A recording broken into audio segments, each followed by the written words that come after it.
Harry Potter and the Chamber of Secrets. And the Prisoner of Azkaban. Chapter 7. The Boggarts and the Wardrobe. Malfoy didn't reappear in classes until late on Thursday morning, when the Slytherin and Gryffindor were halfway through double potion. He swaggered into dungeon, his right arm covered in bandage and bound up in a sling, acting, in Harry's opinion, as though he was a heroic survivor from a dreadful battle. "How is it, Draco?" simpered Pansy Parkinson. "Does it hurt much?" "Yeah," said Malfoy, putting on a brave sort of grimace. But Harry saw him wink at Grape and Goyle when Pansy had to look away. Settle down," said Professor Snape idly. Harry and Ron scowled at each other. Snape wouldn't have settled down if they walked in late. It would give them detention, but Malfoy had always been able to get away from anything in Snape classes.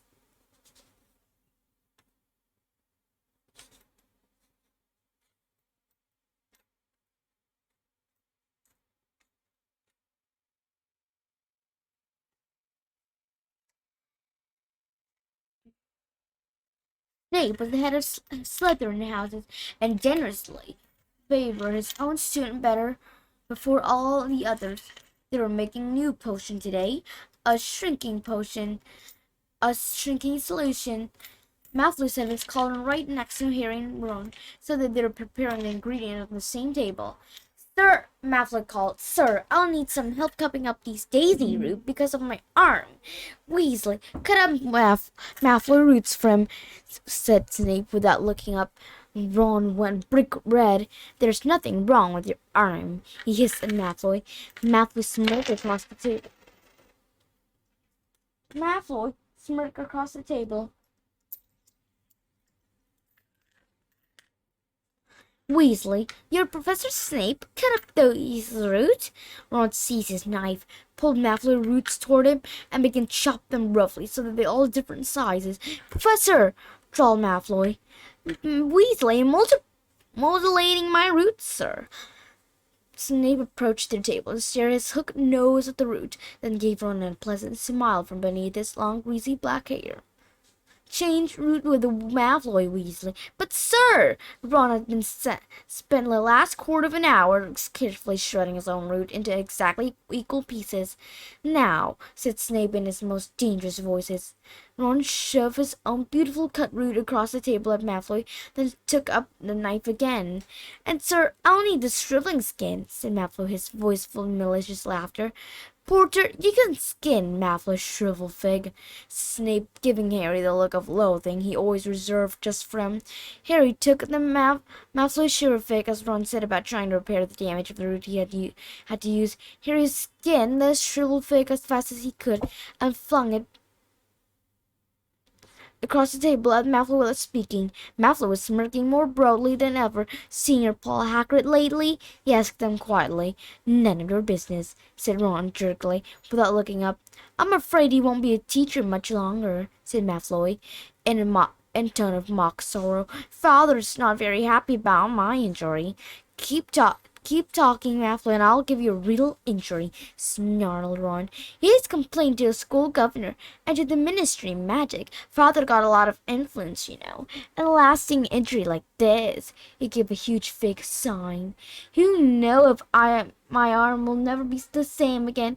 That's what you're putting it on," said Harry, accidentally beheading a dead caterpillar because his hand was shaking in anger, "to try and get Hagrid's sack." "Well," said Malfoy, lowering his voice to a whisper, "partly, Porter, but there are other benefits too. Weasley, you slice my caterpillar for me." A few cauldron away, Neville was in trouble. Neville regularly went to peas and potion lesson, but it was his worst subject, and his great fear of Professor Snape had made things 10 times worse.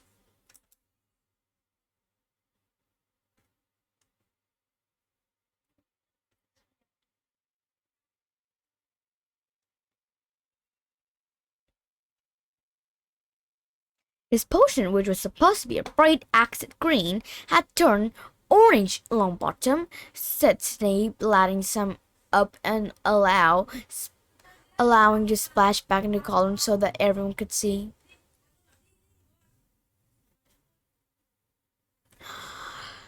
Orange, tell me, boy, does anything penetrate that thick skull of yours? Didn't you hear me say quite clearly that one rat's bleed was needed? Didn't I state plainly that a dash of delete juice would suffice? What do I have to do to make you understand, long bottom? Neville was pink and trembling. He looked as though he was the verge of tears. Please, sir, said Hermione. Please, I could help Neville put it right. I remember asking you to show off, Miss Granger, said Snape coldly, and Hermione went as pink as as Neville. Longbottom, at the end of this lesson, will need a few drops of his potion to your toe to see what happened. Perhaps that will encourage you to do it properly. Snape moved away, leaving Neville breathless with fear. Help me, he moaned to Hermione. Hey, Harry, said Seamus Finnegan, leaning over to borrow Harry's brass scale. Have you heard Daily Prophet this morning?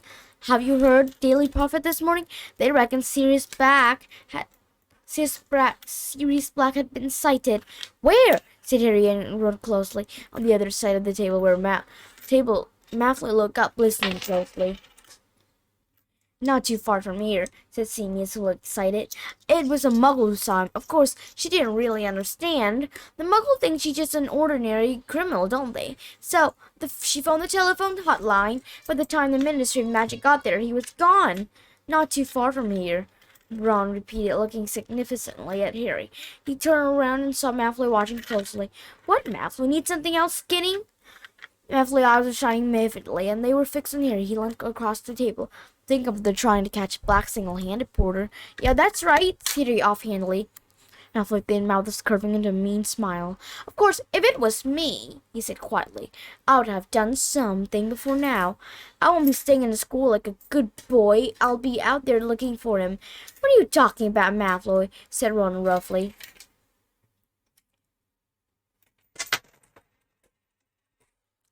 Don't you know, Porter? Breathed Malfoy, his pale eyes narrowed. Know what? Malfoy let a low, sneering laugh. Maybe you'd rather not risk your neck, he said. Want to leave it to the Dementor, do you? But if it was me, I'd want revenge. I'd hunt him down myself. What are you talking about? Said Harry angrily. But at that moment, Snape called. You should have finished adding your ingredient by now. This potion needs to stew before it can be drunk. Clear away while it simmers, then it will test Longbottom. Graben and Goyle laughed openly, watching Neville sweat as he stirred his potion feverishly. Hermione was muttering instruction to him at the corner of her mouth, so that Snape wouldn't see. Harry and Ron packed up their unused ingredient and went to their washing hand and ladles in the stone basin in the corner. What did Malfoy mean? Harry muttered to Ron as he stuck his hand under the icy jet that poured back from the... What would I want Revergent Black? He hasn't done anything to me yet. He's making it up, said Ron savagely. He's trying to make you do something stupid. The end of the lesson in sight, Snape strode up to Neville, who was covering over his cauldron. Everyone, gather around, said Snape, his black eyes glittering. And watch what happened to Longbottom Toad if he had managed to produce a shrinking potion. It'll shrink to a tadpole. If, as I don't doubt, he has done it wrong, his toad is likely to be potion. The Gryffindor watched fearfully. The Slytherin looked excited, and Snape picked up Trevor the Toad in his left hand and dipped a small spoon into Neville's potion, which is now green. He trickled a few drops into Trevor's throat. There was a moment of hushed silence in which Trevor gulped, and then there was a small pop, and Trevor the tadpole was wriggling in Snape's palm. The Gryffindor burst into applause. Snape, looking sore, and pulled a small bottle from his pocket of his robe, poured a few drops on top of Trevor, and he reappeared suddenly fully grown. 5 points from Gryffindor, said Snape, which wiped the smile from every face. I told you not to help him, Miss Granger. Class dismissed. Harry, Ron, and Hermione climbed the steps to the entrance hall. Harry was thinking about what Malfoy had said, while Ron was seething about Snape. 5 points from Gryffindor because the potion was all right. Why didn't you lie, Hermione? You shouldn't have said it. Her envelope did it all by itself. Hermione didn't answer. Ron looked around. Where is she? Harry turned to. They were at the top of the step now, watching the rest of the class pass them, heading for the Great Hall and lunch. She was right behind us, said Ron, frowning. Malfoy passed them, walking behind Graven quickly. He smirked at Harry and disappeared. There she is! Hermione was panting slightly, hurrying up the stairs. One hand was clutching her back. The other seemed to be tucking something down the front of her robe. How did you do that?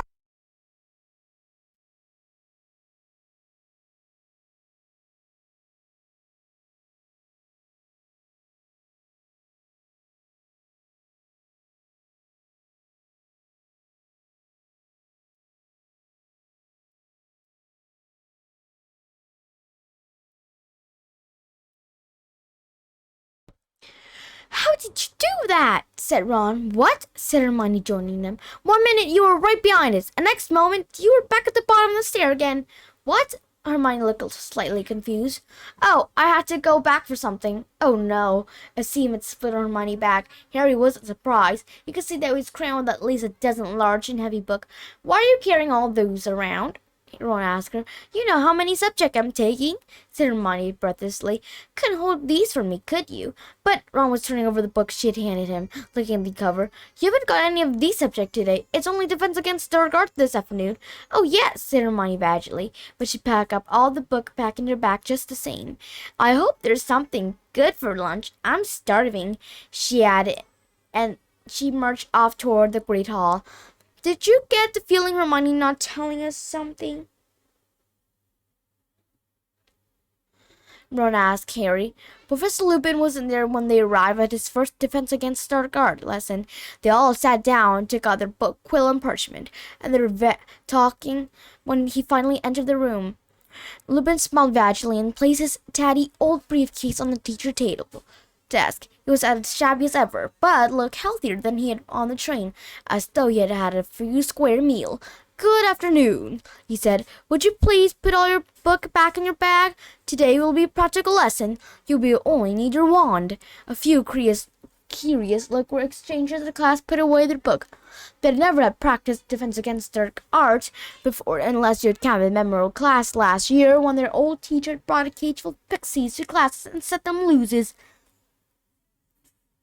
Right then, said Professor Lupin, when everyone was ready. If you'd follow me. Puzzled but interested, the class got its feet and followed Professor Lupin out of the classroom. He had led them along the deserted corridor and found a corner where the first thing they saw was Pete the Polchkers, who was floating upside down in the mid-air and stuffing the nearest keyhole with chewing gum. Everyone gathered around.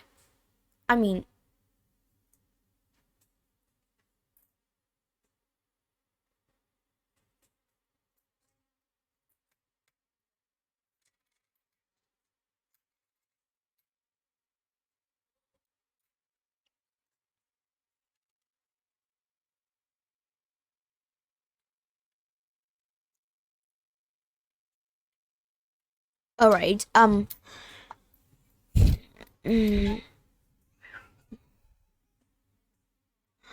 so Peep didn't look. Peep didn't look up until Professor Lupin was 2 feet away. Then he wiggled his curly-toed feet and broke into a song. Loony Loopy Lupin, Peep sang. Loony Loopy Lupin, Loony Loopy Lupin. Rude and unmanageable as he always was, Peep usually showed some respect toward the teacher. Everyone looked quickly at Professor Lupin to see how he would take this. To their surprise, he was still smiling. I'll take that gum out of the keyhole if I were you, Peep, he said pleasantly. Mr. Filch won't be able to get into his room. Mr. Filch won't be able to get into his room. Filch was the Hogwarts caretaker. Hogwarts caretaker, a bad-tempered, failed wizard who waged a constantly war against a student, indeed Peeve. However, Peeve said no attention to Professor Lupin, except how to blow a wet raspberry.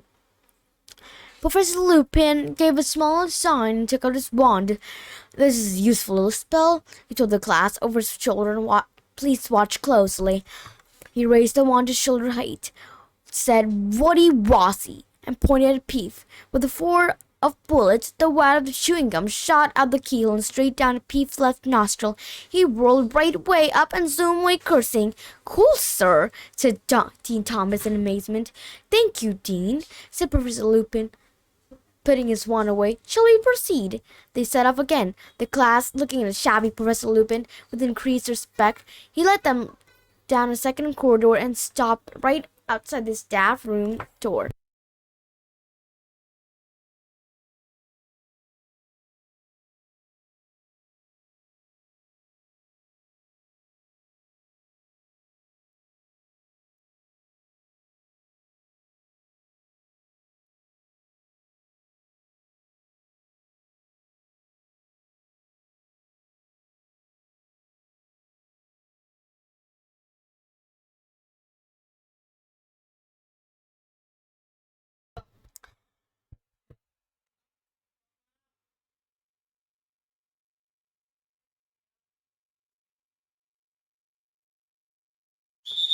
"Leave it all,"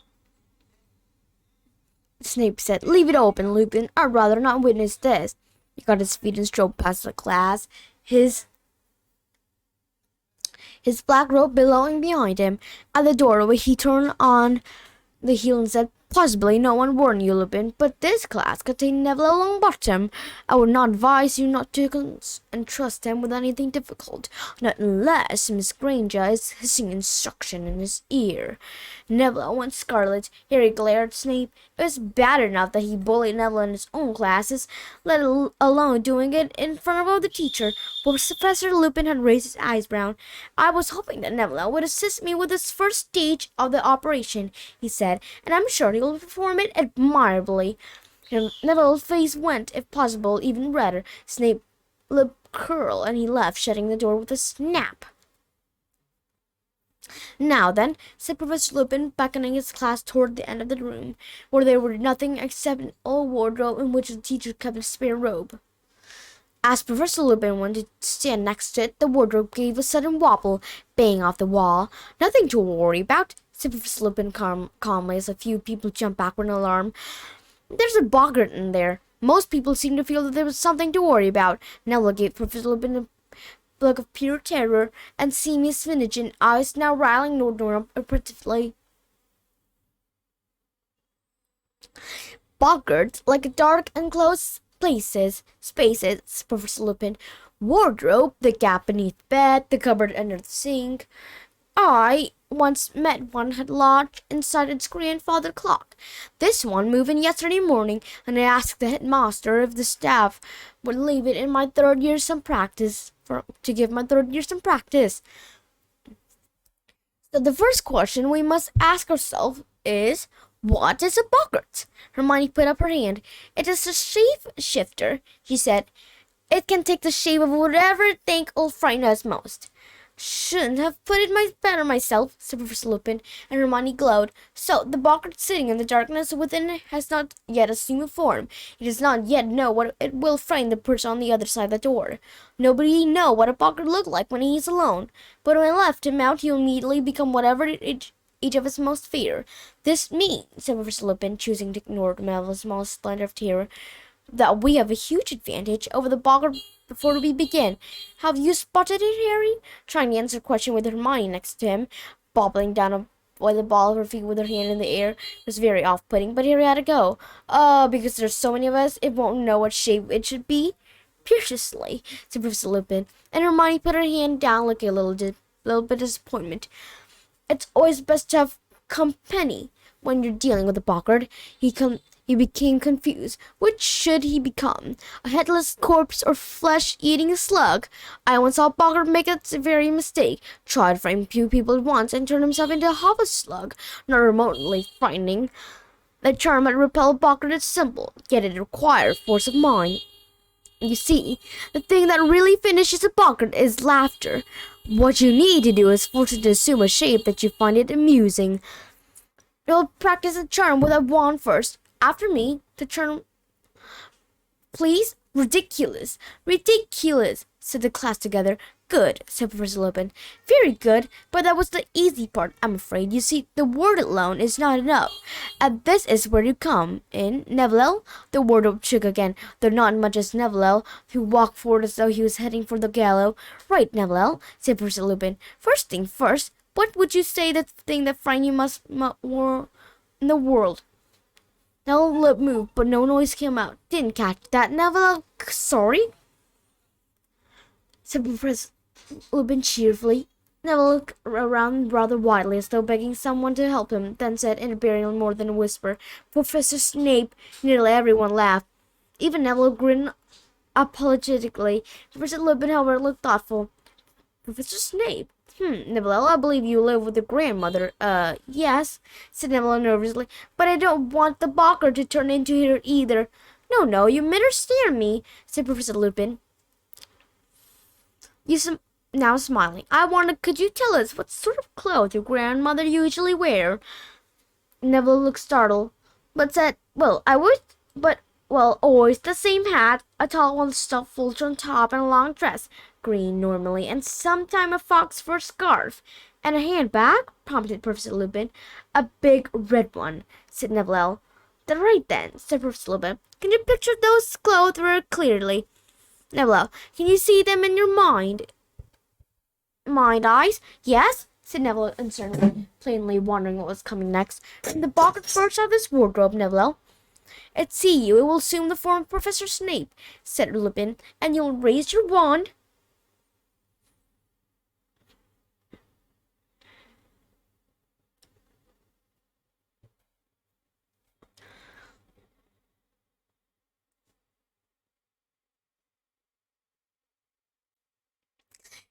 And you raise your hand thus and cry, ridiculous, and concentrate hard in your grandmother clothes.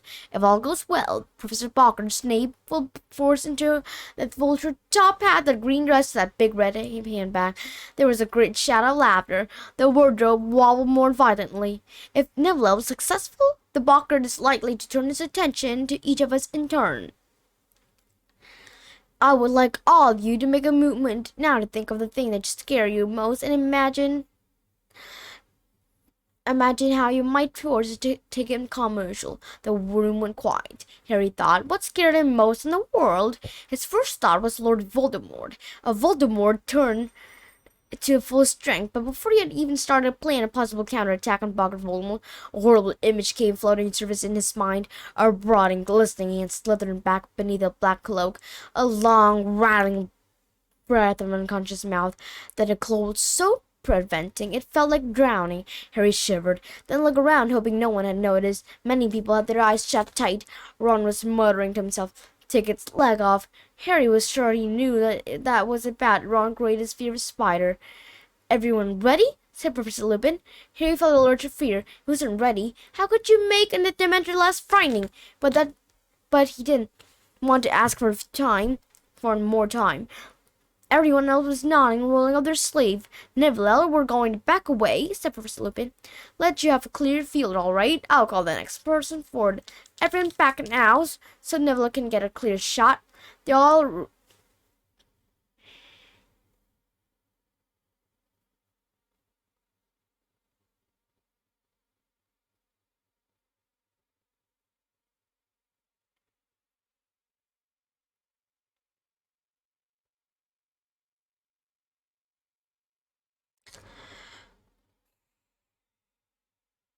Everyone ready?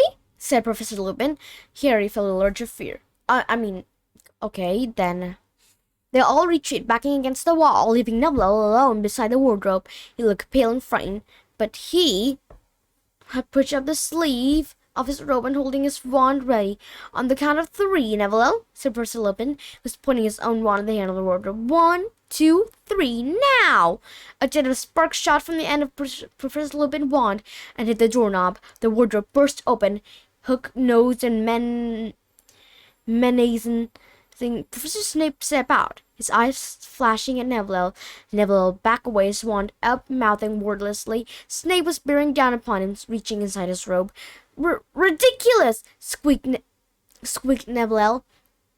There was a noise like a whip crack. Snape stumbled. He was wearing a long, lace-trimmed dress and towering hat, topped with a mouth-eaten vulture and swinging a huge crimson band back from his hand. There was a roar of laughter. The Boggart paused, confused, and Professor Lupin shouted, Parvati forward! Parvati walked forward, her face set. Snape rounded on her. There was another crack, and there he saw was a blood-stained, bandaged mummy. Its sightless face was turned to Parvati, and it began to walk toward her, very slowly, dragging its feet, its stiff arms rising. "Ridiculous!" cried Parvati. A bandage unreeled the mummy feet. It became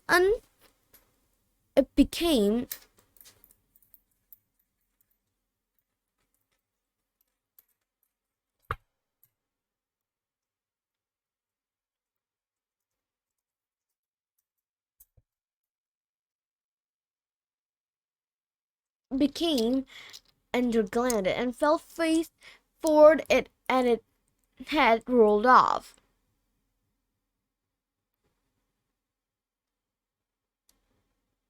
Seamus roared Professor Lupin. Seamus started past Parvati. Crack where the mummy had been was a woman with a floor-length black hair and skeletal green tinted face. A banshee. She opened her mouth wide and a hearty sound filled the room, a long wailing shriek which made the hair on Harry's head stand on the end. "Ridiculous!" shouted Seamus. The banshee was making a rapping noise and clutched her throat. Her voice was gone. The banshee turned into a rat, which chased its tail and shook the girl. Then, crack, became a rattlesnake, which slithered inward before. Crack became a single bloody ice ball. "It's confused!" shouted Lupin. "We're getting there, Dean! We're getting there! Dean!" Dean hurried forward. The cracked ice ball came several-handed, which flipped over and began to creep along the floor like a crab. "Ridiculous!" yelled Dean. There was a snap. The hand was trapped in a mousetrap. "Excellent! Ron, you next!" Ron leapt forward. Crack! Quite a few people screamed. A giant spider, 6 feet tall and covered in hair, was advancing on Ron, clicking its pincer menacingly. For a moment, Harry thought Ron had frozen. Then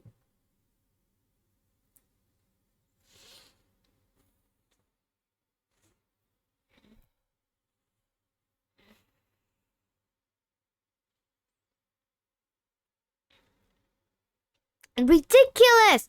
bellowed Ron, and the spider-leg vanished. It rolled off and over. Lavender Brown squealed and ran of its way and came halted Harry's feet. He raised his wand ready, but "Here!" shouted Professor Lupin, suddenly hurrying forward. Crack!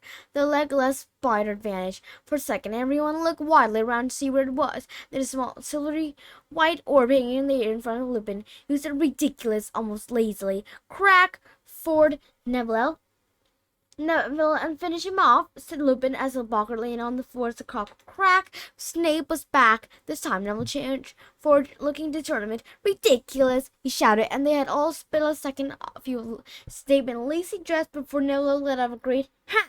of laughter, and the Boggart exploded, bursted into 1,000 tiny whips of smoke, and was gone. "Excellent!" cried Professor Lupin, as the class broke into applause. "Excellent, Neville. Well done, everyone. Let me see. 5 points to Gryffindor for every person tackled the Boggart.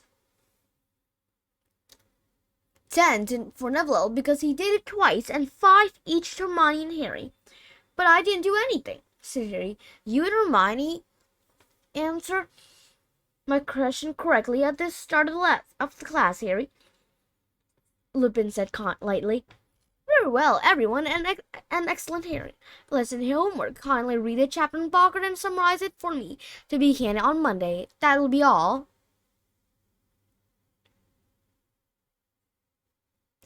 Talking excitedly, the class left the staff room. Harry, however, wasn't feeling cheerful. Professor Lupin had definitely stopped him tackling the Boggart. Why? Was it before he'd seen Harry collapse on the train, and thought he wasn't up too much, had thought Harry would pass out again. But no one else seemed to have noticed anything. "Did you see me taking that banshee?"